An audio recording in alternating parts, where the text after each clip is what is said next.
Alabama سے آئے ہیں اور کچھ اور لوگ، ان کو وہاں کے کچھ لوگوں کی وجہ سے تشویش ہے حضور علیہ السلام کے والدین ماجدین کے ایمان کے مسئلے کی۔ امریکہ میں وہاں سٹیٹس میں کچھ لوگوں نے فتنہ کھڑا کر رکھا ہے ان کو، تو انہوں نے کہا ہے کہ اس پر ہمیں تھوڑا سمجھا دیں۔ اس کو سمجھا دیتا ہوں مختصر تاکہ آپ سمجھ لیں، اور پھر ہم حدیث انشاءاللہ اس کی روایت کریں گے۔ حضور علیہ السلام کے والدین ماجدین بلا شک و شبہ مومن تھے، بلا شک و شبہ مومن تھے، اور نہ صرف آپ کے والدین ماجدین بلکہ آدم علیہ السلام تک آپ کے تمام آباء و اجداد اور امہات سب مومن اور مومنات تھے۔ آپ کے جمیع آباء و اجداد مومن تھے۔ اس پر ایک ریفرنس دے دیتا ہوں تاکہ آپ تفصیل سے پڑھ لیں۔ میری اپنی کتاب سیرت الرسول،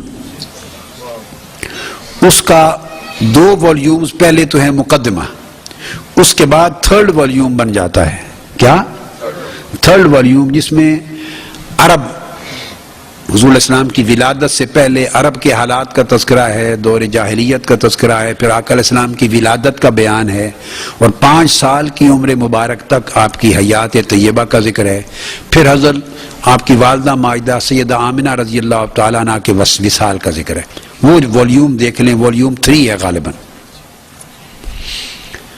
وہاں ان کے وصال کے ذکر پر، حضرت سیدہ آمنہ رضی اللہ تعالیٰ عنہ کے وصال کا ذکر کر کے کوئی 200، 250، 300 یا 250 صفحات، 200 اور 250 pages, may be up to 300 pages, میں نے حضور علیہ السلام کے والدین ماجدین اور آپ کے آباء و امہات کے ایمان پر لکھا ہے۔ 300 صفحات دلائل دیے، سمجھ گئے؟ تو تفصیل سے وہ سیرت الرسول کی کتاب نکال لیں، آپ کو قرآن اور حدیث کے اور ائمہ محدثین کے تمام دلائل اس میں مل جائیں گے۔ بات کی سمجھ آ گئی؟ بڑی تفصیل سے مل جائے گا۔ اب یہاں اس وقت ایک دلیل بتا دیتا ہوں جو میں نے وہاں بیان نہیں کی تھی۔ 300 صفحات لکھے ہیں، کم و بیش بے شمار دلائل ہیں، مگر اب یہاں ایک دلیل آپ کے والدین ماجدین اور آباء امہات کے مومن ہونے کی وہ ایک بیان کر دیتا ہوں جو میں نے اپنی اس کتاب میں بیان نہیں کی تھی۔ تو میں ادھر بچوں کو جو شاگرد ہیں ہمارے ان کو کہہ دوں گا، یہ میں نے بیان کیا ہے اپنے کیسٹ میں۔ یہ جو حجیت حدیث اور مقام رسالت کی سیریز چلی ہے، اس میں 4 لیکچر میں نے وہ دلیل بیان کی تھی۔ 14 دلائل تھے قرآن مجید سے۔ قرآن مجید کی 14 آیات سے حضور علیہ السلام کے والدین ماجدین سمیت آپ کے جمیع آباء امہات کا مومن ہونا ثابت ہوتا ہے۔ 14 آیات قرآنی سے، 14 verses of Holy Quran provide the evidence of their being faithful moments and believers, true believers۔ اس میں ایک دلیل سے آؤٹ آف 14 verses بس ایک کوٹ کر دیتا ہوں بگننگ میں، اور البقرہ کا پہلا ہی پارہ، جس میں ذکر آتا ہے ابراہیم علیہ السلام اور اسماعیل علیہ السلام کے کعبۃ اللہ تعمیر کرنے کا۔ اعوذ باللہ من الشیطان الرجیم، وَإِذْ يَرْفَعُ إِبْرَاهِيمُ الْقَوَاعِدَ مِنَ الْبَيْتِ وَإِسْمَاعِيلُ۔ I'm quoting a reference from Quran which is a very expressive and self-evident and categorical evidence on this particular subject of Holy Prophet's parents and their ancestors, they are being Muslim, they are being mu'min and believers. إِذْ يَرْفَعُ إِبْرَاهِيمُ الْقَوَاعِدَ مِنَ الْبَيْتِ وَإِسْمَاعِيلُ، جب حضرت ابراہیم حضرت اسماعیل خانہ کعبہ کی دیواریں بلند کر رہے تھے تو انہوں نے دعا کی اللہ تعالیٰ کے حضور، ربنا تقبل منا انک انت السمیع العلیم۔ اس کے بعد کیا آگے کہا؟ ربنا وجعلنا مسلمین لک۔ اب یہ وہ مقام ہے، تفسیر کی کتابوں میں کسی مفسر نے اس کو ٹچ نہیں کیا۔ اللہ کی شان ہے۔ کیا امام فخر الدین رازی اور کیا امام آلوسی اور کیا امام بغوی اور کیا امام جلال الدین سیوطی اور کیا روح المعانی کے امام آلوسی اور کیا بڑے بڑے قدماء سے مفسرین نے تفاسیر میں اتفاق ہے کہ اس آیت سے اس بات کو اخذ نہیں کیا، مگر یہ ہر زمانے کا ایک اپنا نصیب ہوتا ہے۔ اللہ پاک کا خزانہ ختم نہیں ہوتا اور قیامت تک ختم نہیں ہوگا۔ اس نے اگلوں کو بھی بے حساب دیا، جو آج ہیں ان کو بھی بے حساب دیتا ہے، اور جو بعد میں آئیں گے ان کو بھی بے حساب دے گا۔ یہ نہیں ہے کہ اگلوں کو اتنا دے چکا کہ اب اس کے پاس ختم ہو گیا ہے کہ آج والوں کو دینے کا بچا کچھ نہیں، یہ نہیں، دیتا رہے گا۔ اس آیت کریمہ میں آگے ارشاد فرمایا ربنا تقبل منا انک انت السمیع العلیم کے بعد نیکسٹ ورس ہے ربنا واجعلنا مسلمین لک۔ باری تعالی ہم دونوں کو واجعلنا، کون دعا کر رہے ہیں؟ حضرت ابراہیم اینڈ سیدنا اسماعیل علیہ السلام، فادر اینڈ۔ دو بیٹے ہیں آپ کے، کیا؟ ایک بیٹے ہیں حضرت اسحاق، یہاں کون موجود ہیں تعمیر کعبہ کے وقت؟ اسماعیل۔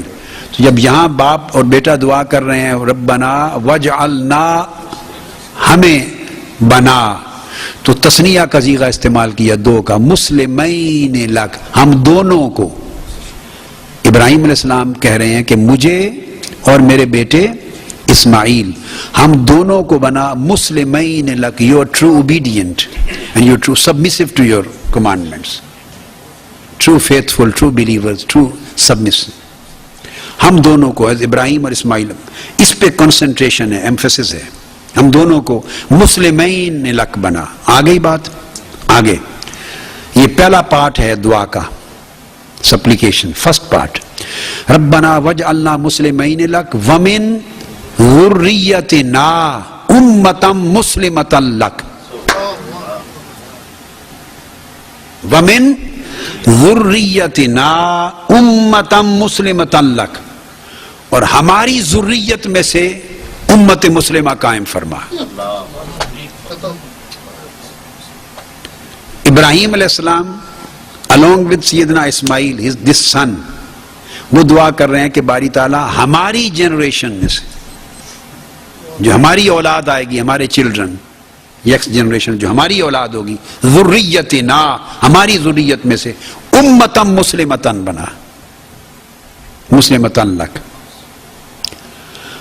اب یہاں چونکہ کلمہ ہے مسلمین، ہم دو کا، کوئی تیسرا شامل نہیں، تو اس سے مراد کون سی ذریت ہے؟ وہ ذریت جو ہے تو اولاد ابراہیم ہے، تو کیونکہ وہ دعا کر رہے ہیں، مگر اولاد ابراہیم کا وہ حصہ جو نسل اسماعیل ہے، اولاد ابراہیم کا وہ حصہ بڑی کلیئر ہے، کیٹیگوریکل ہے نا۔ Is there any ambiguity, confusion? Or is this far-stretched thing? This is very clear. دو دعا کر رہے ہیں، ہمیں مسلمین فیتھفل بنا، بلیور بنا، اور ہماری ذریت میں سے۔ اگر ابراہیم علیہ السلام کہتے من ذریتی، میری ذریت، تو اس میں وہ بھی شامل ہوتے اور اسحاق سارے ہوتے۔ اب جب اسماعیل علیہ السلام بھی مل گئے تو ہماری ذریت میں سے، تو اس کا مطلب ہے اولاد اسماعیل میں سے دیٹ پارٹ جو چلڈرن آف اسماعیل ہیں،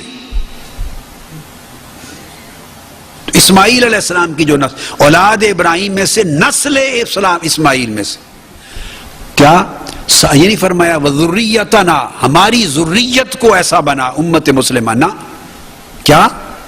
اب تیسری بات بتا رہا ہوں، یہ نہیں کہا کہ ہماری پوری ذریت، پوری نسل کو امت مسلمہ بنا، نہیں، فرمایا ومن ذریتنا امتن مسلمتن لک، میری اولاد کی جو وہ شاخ نسل اسماعیل میں سے ہے، نسل اسماعیل میں سے ایک امت مسلمہ پیدا کر، not the whole of children of Ismail, not the whole sum, not all of them, some of them should be ummat muslim, should be mu'min and Muslims۔ اولاد اسماعیل میں سے کچھ مومن اور مسلمان امت مسلمہ بنا۔ اب اولاد اسماعیل جو مکہ معظمہ میں آباد تھے، عرب مکہ میں، وہ اولاد اسماعیل تھی نا، اور جو کفار مشرکین تھے وہ بھی اولاد اسماعیل میں سے تھے۔